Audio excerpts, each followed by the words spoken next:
On my wedding day, my family handed out flyers with my ex's photo on them. I gasped, "What is this?" My brother grinned, "Just a reminder you settled." I kept smiling, then called over my fiancé's father. Hours later, my parents were escorted out by security. On my wedding day, my family decided to sabotage me by handing out flyers with a photo of me and my ex. My brother told me it was to remind me that I settled. I stayed calm, involved my fiancé's father, and within hours, my parents and brother were escorted out by security. I'm hurt, angry, and wondering if there's even a future for me and my family after this. As I stood with Caleb near the back of the garden, hidden behind a curtain of ivy, he brushed a strand of hair out of my face and smiled at me gently. "You okay?" he asked, his hand resting lightly on my waist. I tried to answer, but the lump in my throat was thick. I just held up the flyer that had been shoved into my hand moments ago, a glossy print of me and my ex, Bryce, smiling at some charity event years ago. Above our heads in thick red font, it said, "Remember when she had standards?" Caleb's face went cold. "Who did this?" he asked quietly. "My family," I whispered. He closed his eyes for a second, took a deep breath, then said, "Tell me what you need me to do." I folded the flyer, shoved it deep into my clutch, straightened my dress, and smiled like nothing was wrong. "Just stay calm. I've got it." And I did. At least, that's what I told myself. The morning started like any other wedding morning should. I woke up in the bridal suite of the Biltmore estate, feeling like I was floating. Months of planning, dress fittings, floral arrangements, and RSVP headaches had led to this day. The sunlight streamed in soft and golden through the tall windows, and my bridesmaids buzzed around the room, laughing and sipping mimosas. I was standing at the mirror, adjusting the strap of my gown, when my cousin Erin burst in, face flushed, clutching a piece of paper. I thought maybe someone had spilled something on their dress. Maybe someone was sick. Instead, she shoved the flyer into my hands. At first, my brain didn't even process what I was looking at. Bryce's smug face. Me on his arm. The ugly words stamped above us like a cheap tabloid headline. My stomach clenched so hard I thought I might throw up. I barely heard Erin when she said, "Your brother's passing these out at the entrance." I felt everything slow down, the room, the noise, my own breathing. I grabbed my skirt and went out into the hallway. Sure enough, there was Scott, standing by the entrance like he was welcoming people into a damn carnival. My mother, Pamela, and my father, Arnold, were with him, chatting casually with guests as they arrived, like they hadn't just thrown a grenade into my life. Some guests were politely folding the flyers and stuffing them into their bags. Some were laughing. A few were looking around uncomfortably, unsure what to do. I walked straight up to Scott. He turned, saw me, and grinned like we were sharing some hilarious inside joke. "What is this?" I managed to say, my voice too high, too sharp. He shrugged, all fake innocence. "Just a reminder you settled." I could feel people turning to watch. I could feel my pulse pounding in my ears. Out of the corner of my eye, I saw Frank Dawson, Caleb's father, standing near the bar, talking to the venue manager. Frank wasn't just Caleb's dad, he was one of the most respected businessmen in Asheville, a man who could shut down a hotel with one phone call if he wanted to. I smiled. I don't know how. But I smiled. I waved to Frank like I was greeting an old friend at a brunch. He caught my eye immediately, excused himself, and came over. He took one look at the flyer crumpled in my hand, the color drained from my face, and the people snickering in the doorway, and his jaw tightened. "Everything all right, Marissa?" he asked, already knowing the answer. "My family is distributing these," I said, holding the flyer up between two fingers like it was a dirty tissue. "I want them gone." Frank didn't say anything. He just gave a small nod, turned on his heel, and spoke to two security guards posted at the edge of the venue. Within minutes, the security team approached my parents and Scott. At first, they didn't realize what was happening. My mother laughed lightly, thinking maybe it was a mistake. My father frowned and crossed his arms. Scott tried to crack a joke. But when the security guards didn't back down, when Frank stepped forward and spoke in a low voice that brooked no argument, reality set in. "You can't do this," Pamela said, her voice rising. "We're her family." "I don't care who you are," Frank said, his voice calm and even. "You don't disrespect my family." Arnold puffed up like a bull about to charge. Scott turned red. For a second, I thought my father might actually take a swing at Frank, but the guards positioned themselves just close enough to discourage it. They were escorted out the front gates, still shouting protests and insults. Some guests watched openly, some tried to look away. I stood there, feeling hollow, as the doors closed behind them. The ceremony was delayed by about 30 minutes. Some guests murmured, wondering what had happened. Erin helped me touch up my makeup. My maid of honor, Brianna, hugged me so tightly I thought she might crush my ribs. "You still want to do this?" she asked gently. I didn't hesitate. Yes. I didn't spend years surviving Bryce just to let my own family ruin the happiness I finally found. When I walked down the aisle, Caleb was standing at the altar, looking at me like I was the only person in the world. He didn't care about the chaos. He didn't care about the flyers. He cared about me. We exchanged vows under the setting sun, and when Caleb kissed me, the whole world felt new again. At the reception, there was a strange energy in the air. Everyone was a little too polite, a little too careful. But after a few rounds of champagne, the tension eased. Erin grabbed my hand and pulled me onto the dance floor. "You're free," she whispered into my ear. "You're really free." Caleb's family was incredible. His sisters gushed over my dress. His mother told me she was proud to call me daughter-in-law. Frank clinked his glass during the toasts and said, "Marissa has more class in her little finger than some people have in their entire bodies." Everyone laughed. I laughed, too. But inside, there was still this ache. This tiny, raw ache that whispered, it wasn't supposed to be like this. No little girl dreams of being walked down the aisle by a security guard instead of her father. No little girl imagines cutting her own parents out of the wedding photos. But sometimes the people who are supposed to love you the most are the ones who hurt you the deepest. And you have to choose yourself anyway.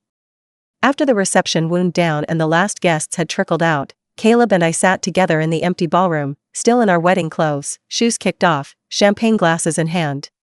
The room was quiet now except for the faint clatter of the catering staff cleaning up. He looked over at me, studying my face carefully. "You sure you're okay?" he asked again. I nodded, but I wasn't really sure. I felt suspended. Like I was floating just a few inches above my life, watching it all from the outside. "I don't want to think about them anymore," I said finally. "At least not tonight."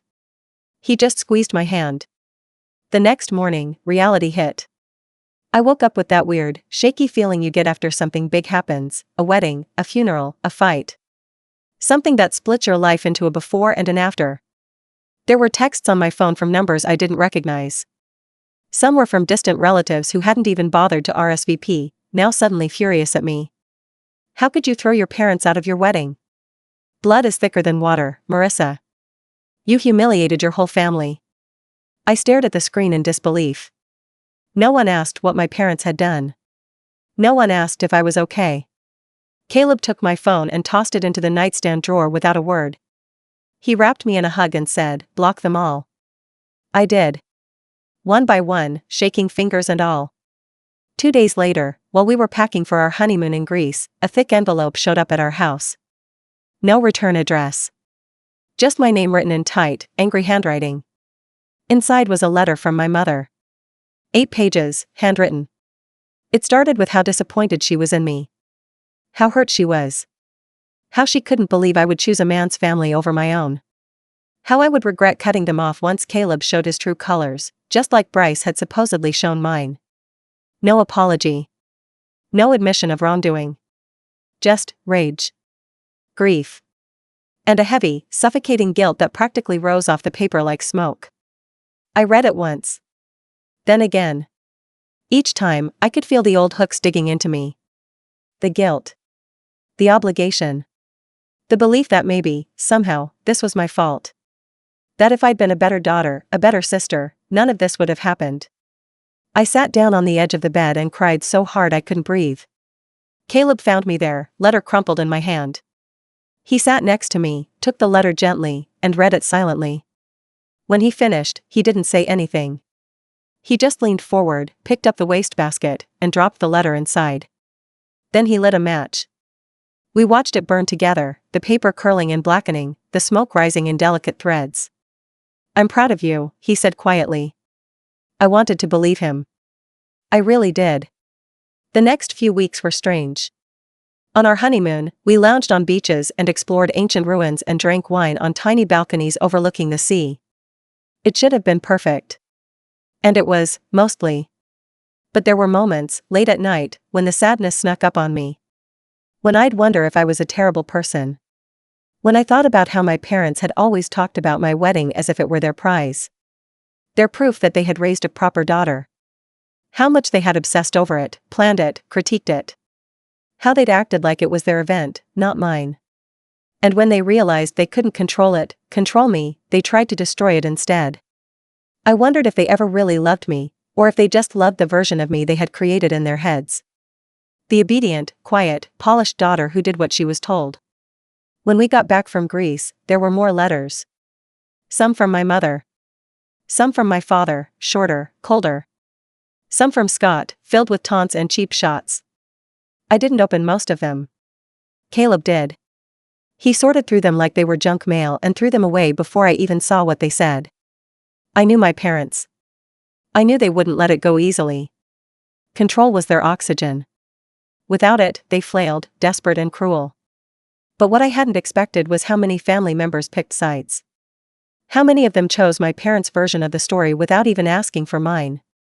Old aunts and cousins I hadn't spoken to in years suddenly found their way into my inbox and voicemails, lecturing me about family loyalty and forgiveness.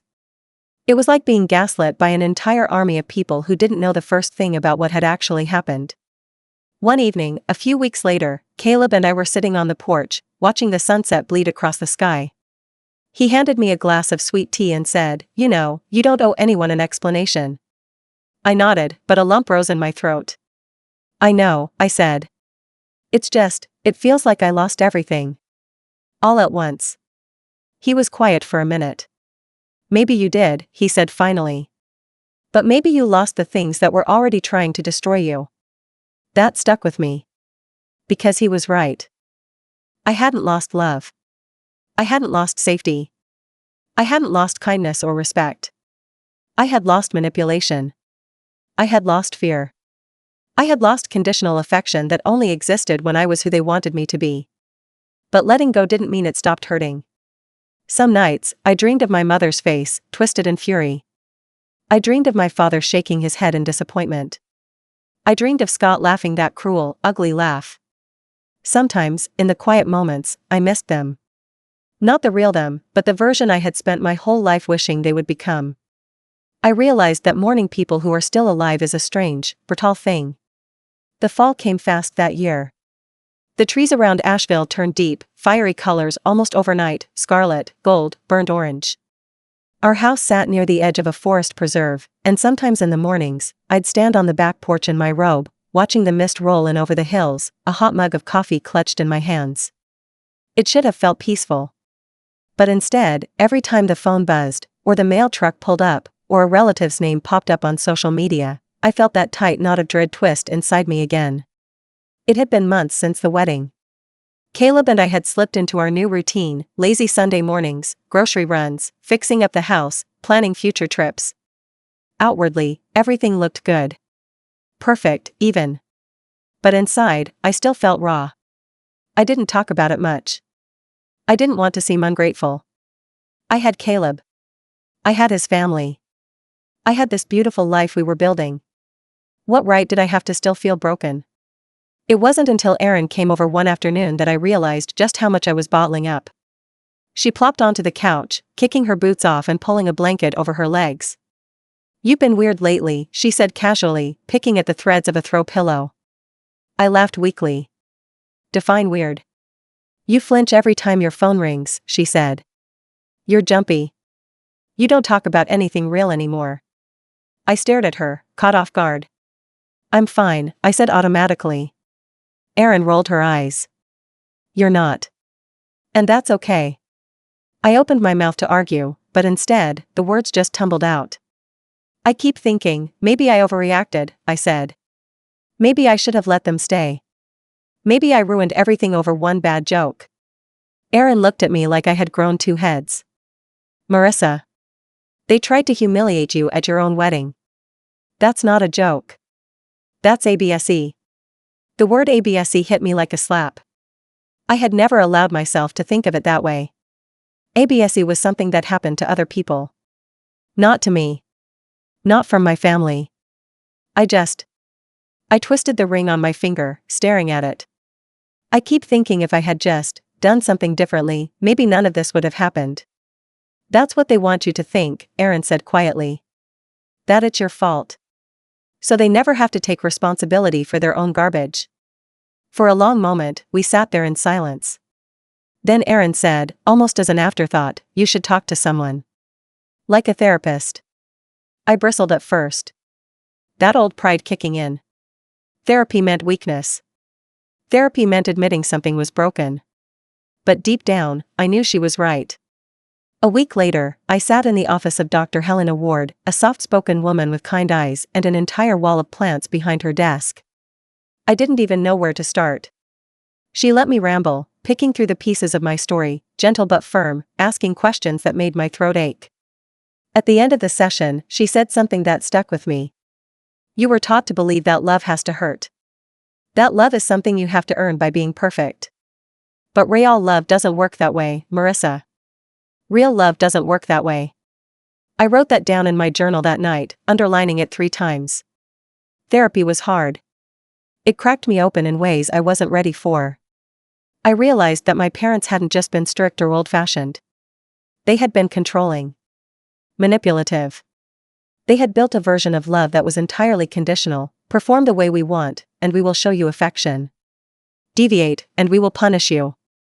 Scott had absorbed it and weaponized it, the perfect little soldier of their dysfunction. And when I refused to fall in line, when I chose Caleb, chose a different kind of life, they saw it as betrayal. It wasn't about Bryce. It wasn't even about Caleb. It was about control. They had lost their grip on me. And they couldn't stand it. Winter came early that year. By November, our street was dusted with frost in the mornings. Caleb started a ritual of making hot chocolate on Sundays, and we'd sit by the fireplace, wrapped up in thick blankets, the dogs snoring at our feet. Slowly, the memories of the wedding stopped feeling like open wounds and started feeling more like old scars. I stopped checking my phone obsessively. I stopped wondering what new letter or message might show up. They still came, now and then. A voicemail from my mother, tearful and accusing. A Christmas card signed only Mom and Dad with no message inside. A Facebook post from some cousin or another, subtweeting about ungrateful children. But it didn't hurt the same way anymore. It felt distant. Like noise from a house you used to live in but had long since left behind. One night, just after the new year, Caleb and I sat out on the porch again, watching the stars blink to life in the cold, clear sky. You ever think about calling them? He asked carefully. I thought about it. Really thought about it. I pictured my mother picking up the phone, her voice tight and angry. I pictured my father sitting in his chair, arms crossed, waiting for an apology that would never come. I pictured Scott laughing, smug and cruel. I pictured myself trying to explain, to make them see, to make them understand. And I realized I didn't want to. Not because I hated them. But because I had finally accepted that they weren't capable of giving me what I needed. Love without strings. Respect without conditions.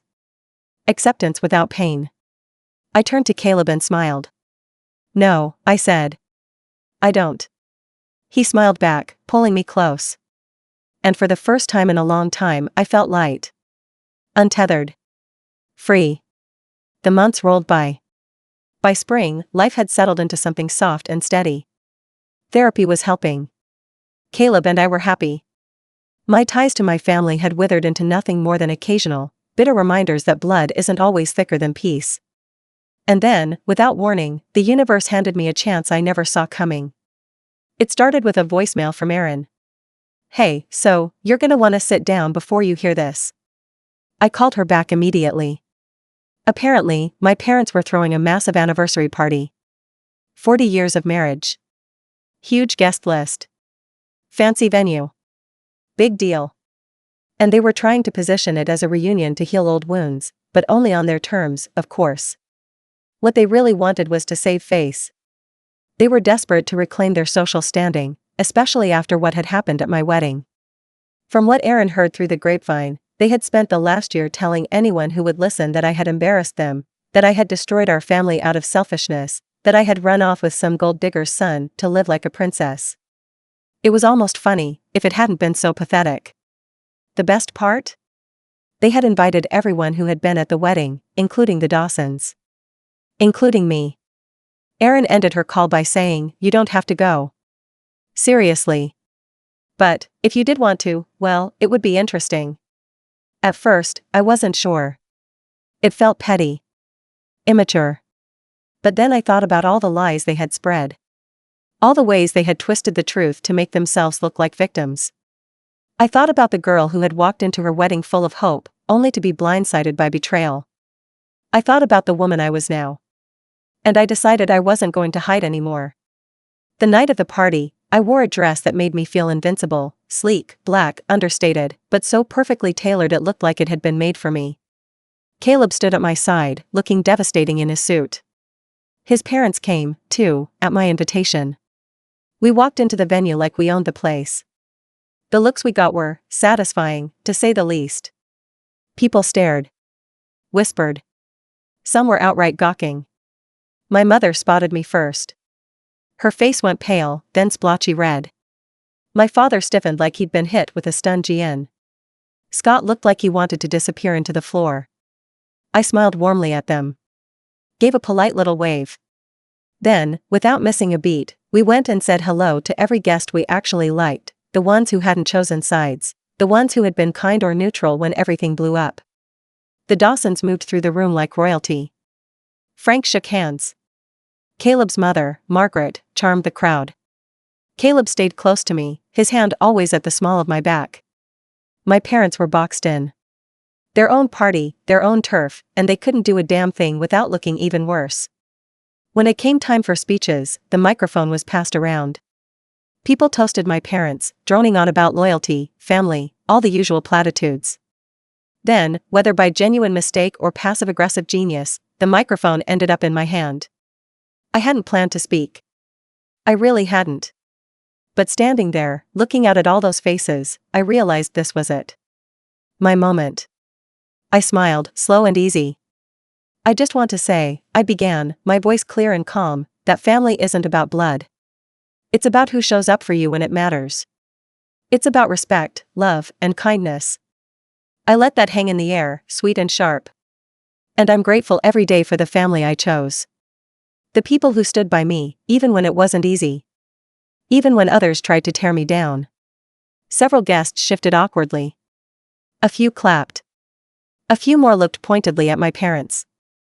I handed the microphone back, feeling lighter than I had in years. My mother's face was frozen in a brittle smile. My father looked like he might grind his teeth into dust. Scott stared at the floor. And I floated through the rest of the night, chatting, laughing, reclaiming every bit of dignity they had tried to steal from me. By the end of the evening, it was clear to everyone in that room that whatever version of the story my parents had been peddling was a lie. Without raising my voice. Without making a scene. I had destroyed the narrative they had built. I had taken my power back. Caleb and I left the party hand in hand. We didn't say goodbye to my parents. We didn't need to. As the cool night air wrapped around us, Caleb leaned down and kissed my forehead. "I'm proud of you," he said. And this time, I believed him.